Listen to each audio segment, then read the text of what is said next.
Hey, my pals, Mike the Katy Gardener, and this is an indoor tour. It's been probably 2 weeks since I did a tour. Been very busy.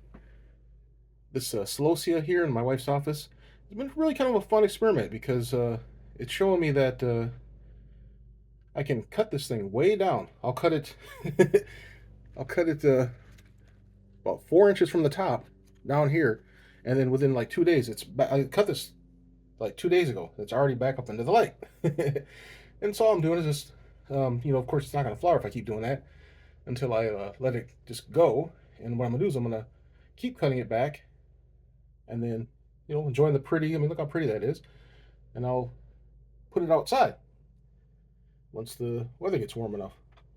It's got these really huge leaves. Like, it's kind of folded over. But yeah, look how huge this leaf is. These like gigantic tropical almost looking leaves. So yeah, it's been kind of fun. Be right back. This is my micro jalapeno plant, and it too is getting up into the light. I keep cutting it back, but you can see it's got tons and tons of flowers, and every one of these it drops a lot, but a lot of them are turning into peppers. So it's kind of like a cool treasure hunt. Every time I look through here, I see like little baby pepper. Peppers, peppers, peppers. Peppers. Peppers. You can see pepper way in back there. Pepper there. Pepper there. That one's going to turn into a pepper as soon as it drops its little skirt thingy. Pepper there. So yeah, pretty cool. I love peppers.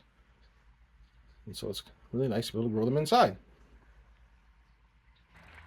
So here's my experimental shelf. I was doing the, see, I forgot to, been so busy, I forgot to change the sticker here. So this is not a green onion. This is a purpley bunching onion. And the experiment I did was a success. So remember I had all that algae and gross stuff under the last one? See, this one died. So, some things are success, some things aren't. But yeah, these are my little bunching onions. I believe that putting the foil really made a difference. And so we'll just kind of follow along and see what happens with that. I might just let them grow. I might keep harvesting the chive parts of it. We'll see. That's kind of the fun part about it. This is the micro dwarf tomato that's growing way over here. This is the Venus micro tomato. And again, I haven't really been very busy. I haven't been taking care of these things as well as I should have, but it's doing fine. I've been harvesting lots and lots of tomatoes, but you can see there's some parts that are dying off in the back because this one thinks its job is done. It put out a bunch of ripe tomatoes, and once it does that, the plant dies. So what I have to do is I can cut everything that's dead off, and it'll regrow or just start something new. I'll probably just start something new. These were very good tomatoes. They're a delicious orange tomato, but I like orange hat tomatoes better for the flavor, and the size of the tomatoes are a little bit bigger. So this lets me know. And I'm trying all these, and I got a ton of microdwarf seeds from friends and a company that I ordered some from. So yeah, I'm kind of wanting to see how those turn out. This is again the micro Tom Dwarf tomato, and when you see things like this, you should be cutting it off as soon as you see it, because it's putting energy into saving itself and not putting energy into the tomatoes. So do as I do as I say, not as I do. But yeah, there's lots of nice tomatoes. Like I said, I've already harvested bowls after bowls of tomatoes off of this, and so I'm kind of wanting to try something new. So this branch is way over here, going down. So yeah, you definitely, like I said, as soon as you can keep one of these microdwarf plants going for a long time if you keep cutting off all the dead stuff. And anytime you see, like I pulled, so if I can see it, okay, like right here, I pulled these tomatoes off, and what I should have done is as soon as I pulled the tomatoes off, cut these off because it still thinks it has fruit on it, and it'll still send energy up to that spot. And if you cut that off, it'll put energy back into new growth because it won't think that its job is done. Anyway, underneath here is the basil. I've been cutting, and what I do is I'll cut like down to a node here, and then within like just a couple days, it's back up into the into the lights again. But it smells really delicious. It's a really beautiful smelling basil. This is the opal basil. Right here, this reason why this doesn't look so great is because this I harvested. I came in. This was all that huge bouquet of lettuce, and I just came in and snipped, cut all the lettuce away, and I just haven't bothered to put anything back in here. But it's kind of funny because it is trying to regrow, but I'm gonna not let it because I'm gonna put something else in here. Again, this is just a shoebox. The baby microdwarf tomato has been really kind of frustrating because it puts on tons and tons of flowers, but I haven't got any tomatoes yet off of it. Oh, well, see, I say that. As soon as I say that, I get frustrated. There's some tomatoes. So we'll see. Hopefully, they're worth the effort because it's a very slow-growing plant to produce.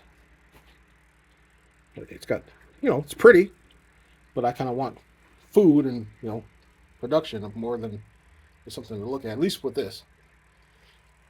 Underneath here, I won't dwell too long because I'm going to do I'll probably put this video up after I do show the herbs. This is my herb challenge video. Growing a bunch of herbs. Some are successful, some are not, but I'll talk about that in that video.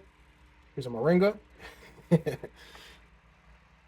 then down below here is you got like borage and bloody dock,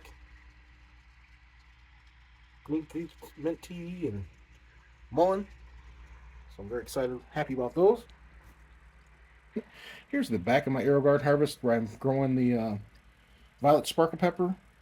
And unfortunately, because this is by the door, I think it's because the door is opening and closing and it's cold, it's kind of sending some kind of shock or something to the plant. So it's still, I had to cut off a ton of leaves. They were getting kind of not great. But I do have the one pepper here, which does not look too hot, but we'll see. So yeah, here's the front. You can see there's like some kind of leaf die-off going on here. But there is some new growth happening. And some more peppers growing. Here is the other side of the violet sparkle. So we'll see. I'm just going to kind of keep an eye on it. I might change the water out. And see what happens. But that's, if you're not babying these things and paying attention, that's what happens. The lipstick pepper, however, has decided to take off and explode and put on tons of new peppers, which is really cool. Lots of flowers. There's a little baby pepper with its still got its little skirt thing on there. Eventually that'll just dry up and fall off and grow the pepper. And then here's another right next to it, lipstick pepper. And it's putting on peppers. If you can see, there's like a pepper back there. So that's awesome. It's a very delicious pepper. So the funny part is, so right next to it is this poor violet sparkle, I believe, was getting blocked because this thing was almost completely covered. So it's kind of wilty, but it's still producing peppers, which is kind of weird. And those are the violet sparkle peppers. It's pretty. I'll have to take one off and give it a taste, see if it's worth growing. Might be one of those things that just grows better outside, or again, it might be competing with the lipstick pepper. So that's why I don't tend to put more than one variety of pepper per unit, because sometimes they compete and block each other's light out, and then you're unhappy. So here's the brown jalapeno pepper next to it, and it's doing great, producing beautiful full-size jalapenos, and I guess eventually they'll turn brown. So, but this also is up into the light. So this one, I know that I've been cutting it back. This one would be better served to grow in a bigger unit. You know, so that's the fun thing. This is all learning. So this one, okay, so there's a little baby pepper there. This is again the violet sparkle, and this one was not doing anything. But this one looks way better and healthier than the than this one right here. This one looks just sad. I might just cut it off and get rid of it because I don't want unhealthy plants. You know, if it had some kind of a pathogen or something.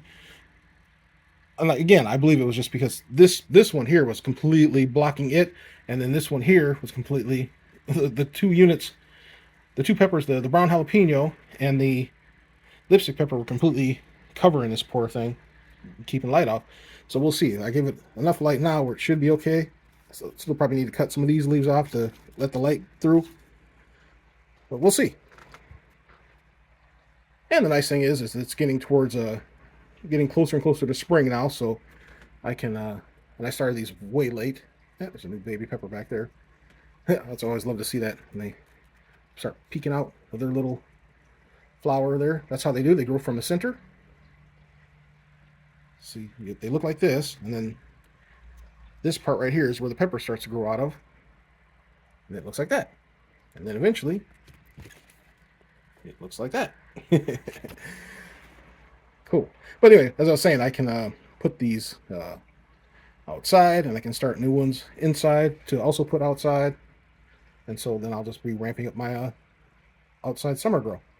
You see the fan back there. It's always important to have fans moving the air around these things because that also can be an issue when they don't have enough light. This is kind of cool. Look right here.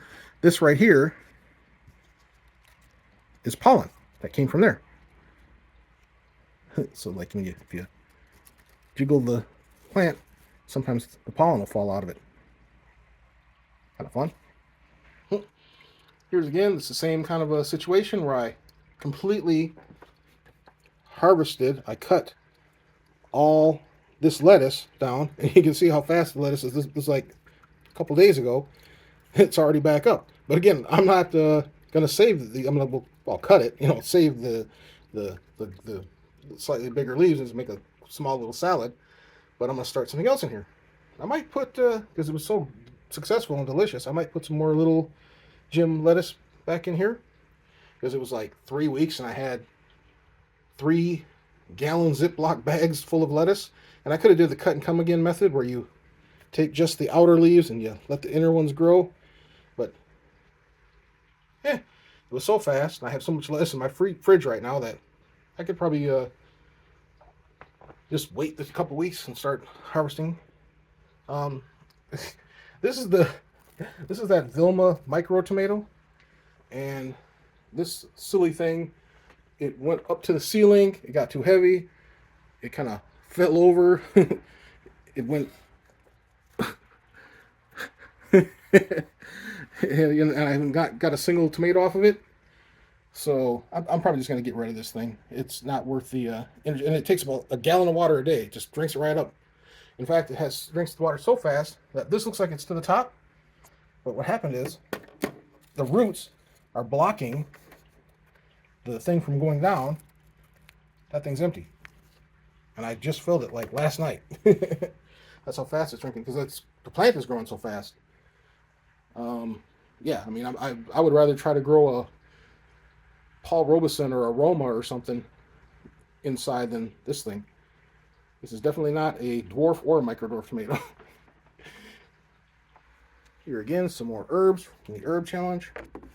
Like here's the red garnet amaranth, the Love Lives Bleeding amaranth. My sorrels are up. I'm gonna start taking these little cups off so that it can acclimate to the climate. Here's my Georgia candy roaster. Again, I haven't been taking good care of it as I should. I should be cutting these off, any bad leaves. But all the growth, I tried to train this thing to grow. See, like it even wrapped around. I can't even get this off. It's wrapped around this thing so tight. This is the fan. I was trying to train it to go down so that I could easily take care of it, but I ignored it for just like 3 days, and it's up into the ceiling. There's a beautiful lady there, but she's gonna, like, I've already had 4 gorgeous lady plants grow and die because there's these goofballs aren't opening. So I'm sure some expert knows that I need to add a bit of this or that. I tried adding calcium and even a bit of Epsom salt to the water. And, well, this one might be starting to open. So if this guy can open, and by the time she gets fully open, I'd be able to get some pollination. But yeah, this thing's all the way up to the ceiling. So now, instead of having a ton of girls, I'm getting like a ton of boys. But here's a little female there. And so hopefully I can save, even if these guys open and there's no females available, I can save the pollen. And hopefully get me some squash. But again, as I keep saying, even if I get nothing, everything's dead outside. Right now there's snow on the ground, and we're supposed to get like 2 feet of snow supposedly Sunday. Can't grow outside. Nothing will grow on 2 feet of snow. So, and it's dark and gloomy, and there's no color. It's just white snow. This, especially seeing something like this, brings me joy. So pretty, beautiful, beautiful flower, especially when she gets fully open. Check her out. All right, so that's just a quick look at what I've got going on inside. I'm still, I keep saying I get my planned out for my man cave, and then we completely changed the design and the setup, and so everything gets swapped completely, completely 360 swapped around, and it's a lot of work. But it's fun too, because I think when I get finished, I'll be happy. All right, any comments, questions, leave in the comments section. Thanks for watching. Please subscribe. Have an awesome day. Flower.